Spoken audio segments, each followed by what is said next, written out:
as the Eastern Cape is battling the persistent challenge of teen pregnancy. Since April this year alone, over 4,000 girls aged between 10 and 19 have given birth. At one school in Zwelitsha, over 19 pupils have been recorded as pregnant. To discuss this, I am joined by Sibongile Ndashe, who is the Executive Director for Strategic Litigation in Africa. A pleasure to have you on the program despite the circumstances, Sibongile. Now, the statistics reveal a troubling number of teen pregnancies in the Eastern Cape. What do you believe are the root causes of this high prevalence, particularly in rural areas like Zwelitsha? Thank you for having me. The way in which we call this problem is part of the problem, because for the 16th to 19th, we can talk about teenage pregnancies. But I think what's important with the 10 to 16 age group, we have to call it what it is, that these are children who are raped. Because when we center the pregnancy, it's like that's, the thing that happened, that's happening. And so we remove the cause, which is the child abuse and the rape of children that results in this. So it sounds like semantics, but I think it's an important thing, because then we will center the need to prevent this and to protect the children.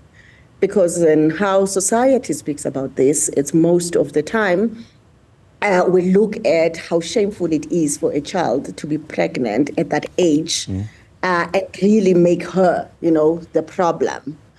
So that's what we are really dealing with, our inability to prevent this kind of child abuse.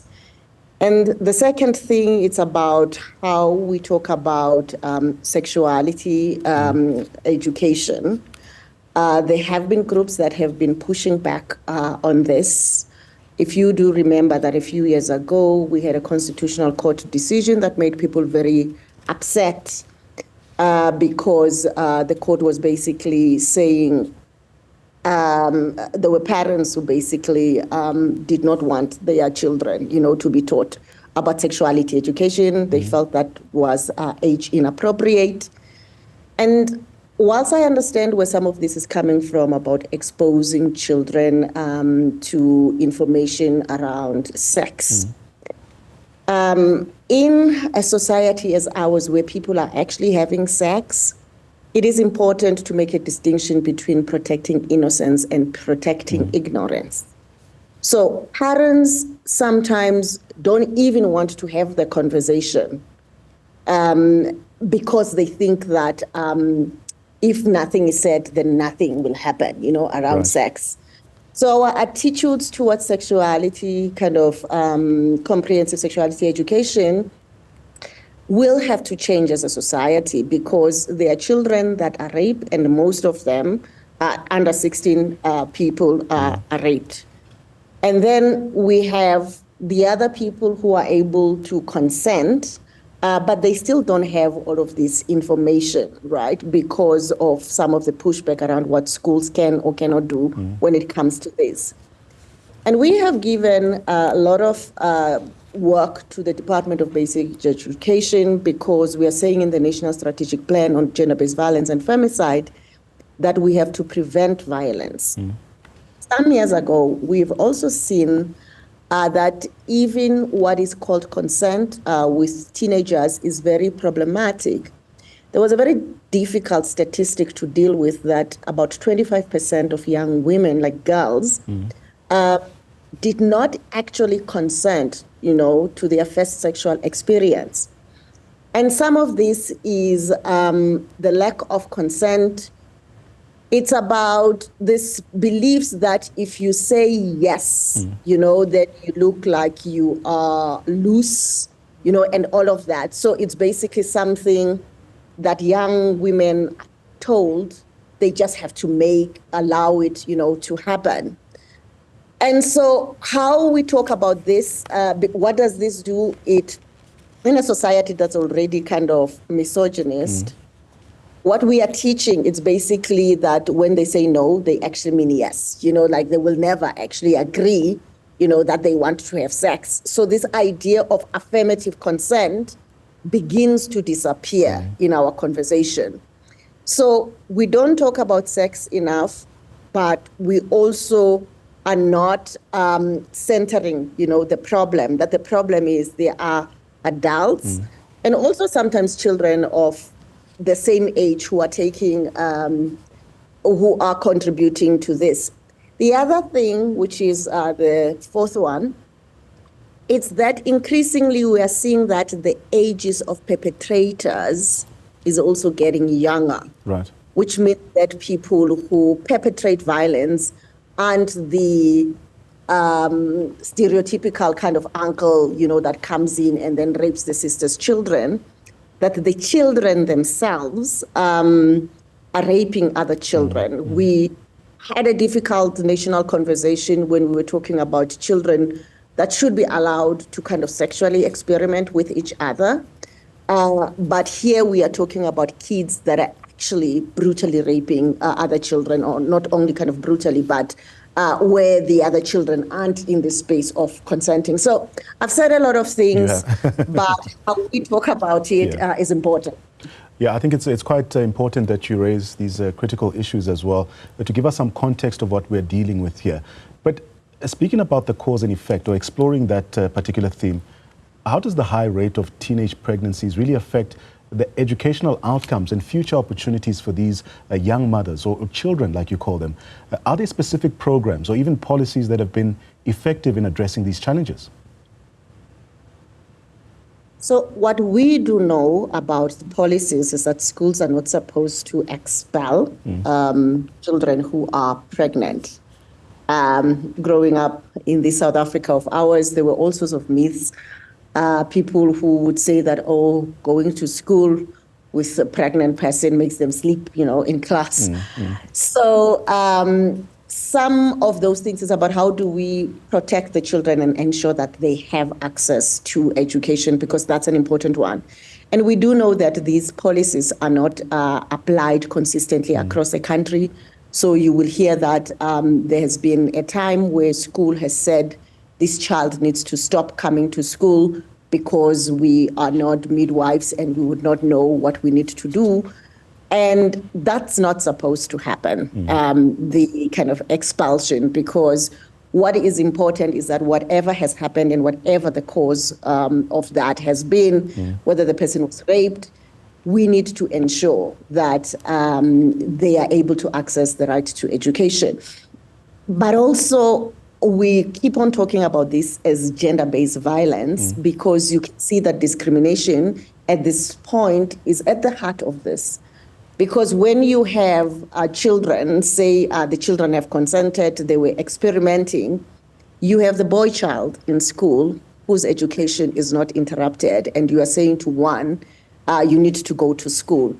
And so being punitive is definitely not the solution to this problem. And what we need to do, and I know that for many people, it may sound like allowing people who have done something wrong to not face the consequences of their actions. But it is important to understand that without education, we are really condemning, these girls to a future of uncertainty, and that we always remember that when she is under 16, whatever we say, whether she consented or not, she is in law not presumed not to be able to give that kind of consent, so it is statutory rape if it is not someone in the same age group. Sibongile, we have very limited time left, but before I let you go, let's unpack this policy a bit. The introduction of the national policy on the prevention and management of learner pregnancy, it does aim to keep pregnant pupils in school. How effective has this policy been in practice, and what challenges remain in its implementation? So, this is a point that kind of previously touched on, that there has been an inconsistency in how different schools are implementing this policy. Right. There are others who protect the child and they allow her to continue, but there are others that continue to expel. And this thing in schools, there are quite a number of policies where there's just this uneven, implementation. It's similar to where we have a policy that allows children who are undocumented migrants to attend school, but you have schools that insist that those children must have a national ID. So this is a Department of Education issue, and also how authorities are responding to teachers and school principals that continue to act outside of what the policies that have been adopted do. But we do know that there are children that continue to be expelled from school despite the existence of this framework. And finally, going back to this again, what strategies should be put in place in your view to better educate and even support young girls or young people to prevent teen pregnancies? And how can schools and communities themselves work together really to enhance these prevention efforts? The issue of gender-based violence, it's one of the things that we keep on going back to, because for as long as people believe that these bodies are just for them, to take and do whatever it is that they want to do, we are not going to end teenage pregnancy, because that's where it's coming from, from the rape. So we have to prevent this rape. The work of prevention happens at different levels, and I think that's one of the things, because we have to talk to young boys about toxic masculinity, about what it means to respect women, girls, and also to see them as equals and to understand what consent means. The other thing is we really have to invest in working with young women so that they understand these dangers. And I think there has been mixed messages.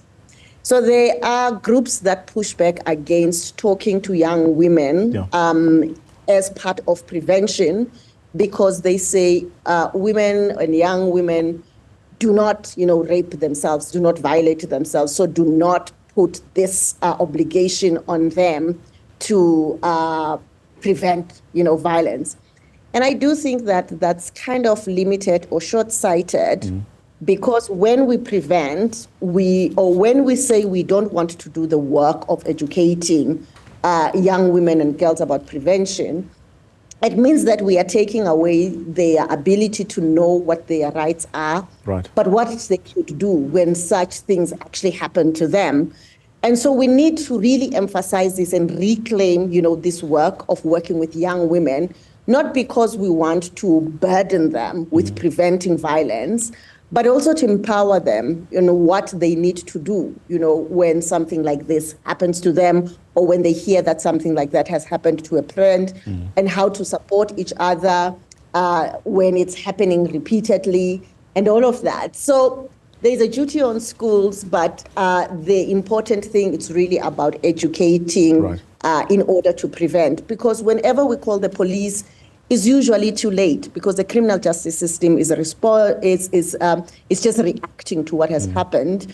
And we do see that less than 10% of these incidents actually do get reported, because not everyone gets pregnant, if you know what I mean. So the pregnancy is just right also towards the end. It's all of this stalking, grooming girls that happens before, we get to the teenage pregnancy. And all of these things are preventable with the right kind of information. Sibongile Ndashe, thank you so much for your time and giving us your perspective, especially about this troubling statistics that we are seeing coming out of the Eastern Cape specifically regarding teen pregnancies.